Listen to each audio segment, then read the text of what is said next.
के लिए देखिए यहाँ पर जो विद्यार्थी स्नातक स्तर के हैं या परा स्नातक के हैं या फिर बीएड के हैं, उनके लिए जो री एग्ज़ाम वाला फॉर्म है, री एग्ज़ाम और इम्प्रूवमेंट, उसकी डेट को विस्तारित कर दिया गया है, उसकी डेट बढ़ा दी गई है। जिन बच्चों ने अभी तक री एग्ज़ाम का फॉर्म या इम्प्रूवमेंट का फॉर्म नहीं भरा वो भर देना, ठीक है। तो आप देख पा रहे होंगे इसमें इस लगा है स्नातक स्तर यानी कि द्वितीय और तृतीय वर्ष, ऐसे करके देखिए। यहाँ देखिए किस किस क्लास के लिए री एग्ज़ाम और इम्प्रूवमेंट का निकल रहा है ये देखिए, और कितने पेपर के लिए आप भर सकते हो ये ज़रूर देखना, ठीक है।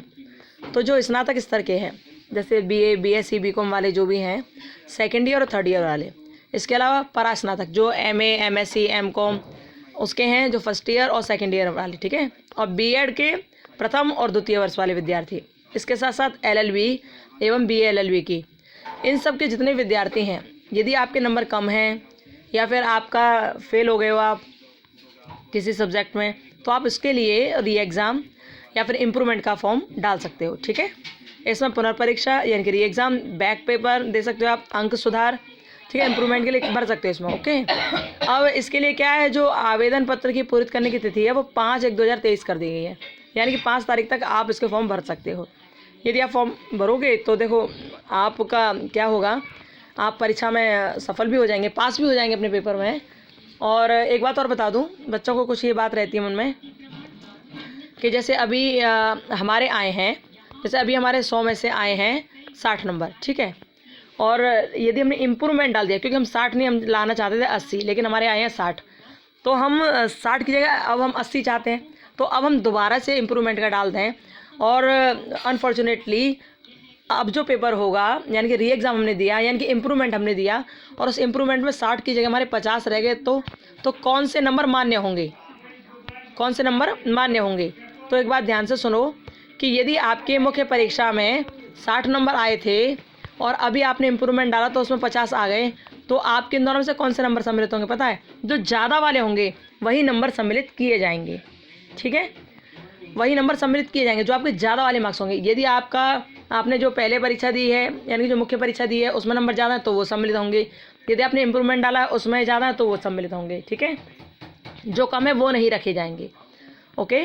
अच्छा, दूसरी बात कि जितने भी बच्चे इम्प्रूवमेंट का डाल रहे हैं, यदि पूरा विश्वास हो कि हम इन वाले नंबरों से ज़्यादा नंबर ला सकते हैं, यानी कि अभी आपके जो 60 नंबर आए हैं, यदि आप इससे ज़्यादा लाना चाहते हो और सोचते हो कि हाँ मैं इससे ज़्यादा ला सकता हूँ, तभी आप इम्प्रूवमेंट का फॉर्म डालिएगा।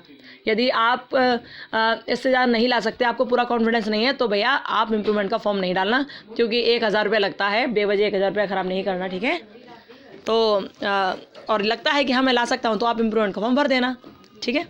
तो बस यही बताना था कि इम्प्रूवमेंट के फॉर्म और री एग्ज़ाम का फॉर्म, अंक सुधार आपके जो करना है आपको, या बैक पेपर आपका जो भी है, जैसी भी एक ही बात है, पुनर्परीक्षा हो, बैक पेपर हो या इम्प्रूवमेंट हो, इसके लिए आप अपना भर दीजिएगा, ठीक है। जो आपके हाईएस्ट मार्क्स होंगे वही आपके यहाँ पर लिए जाएंगे, ये ध्यान रखना। अच्छा, एक बात और देखो, इसमें देखो इसमें लिखा है परीक्षा में उत्तीर्ण अभ्यर्थी एक विषय के एक प्रश्न पत्र, ठीक है। किसमें?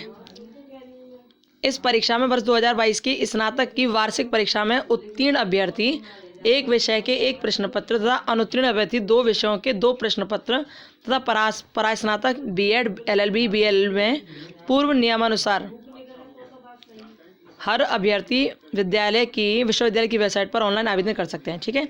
यानी कि इम्प्रूवमेंट के लिए आप एक सब्जेक्ट के लिए भर सकते हो फॉर्म, और आप यदि री एग्ज़ाम चाहते हो कि जिसमें आप फेल हो गए हो, उसमें री एग्ज़ाम आप चाहते हो तो 2 सब्जेक्ट के लिए फॉर्म भर सकते हो, ठीक है। ध्यान रखना, इम्प्रूवमेंट केवल एक सब्जेक्ट का भरा जाएगा और री एग्ज़ाम आप 2 सब्जेक्ट के भर सकते हो, ओके। अच्छा, तो डेट इसकी बढ़ा दी गई है, ध्यान रखना, यानी कि कल तक है, 5 तारीख कब है, कल ही तो है ना, तो कल तक है इसकी डेट, ओके।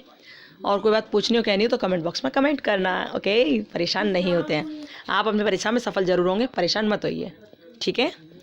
तो भर दीजिए जल्दी से, जो हाईएस्ट नंबर होंगे वही सम्मिलित होंगे आपके, टेंशन लेने की बात कोई बात नहीं है, यदि कॉन्फिडेंस है तो भर देना, ठीक है। चलिए, और कोई बात हो तो कमेंट बॉक्स में कमेंट करना, फिर मिलेंगे, bye, Radhe Radhe, Ram Ram, bye bye.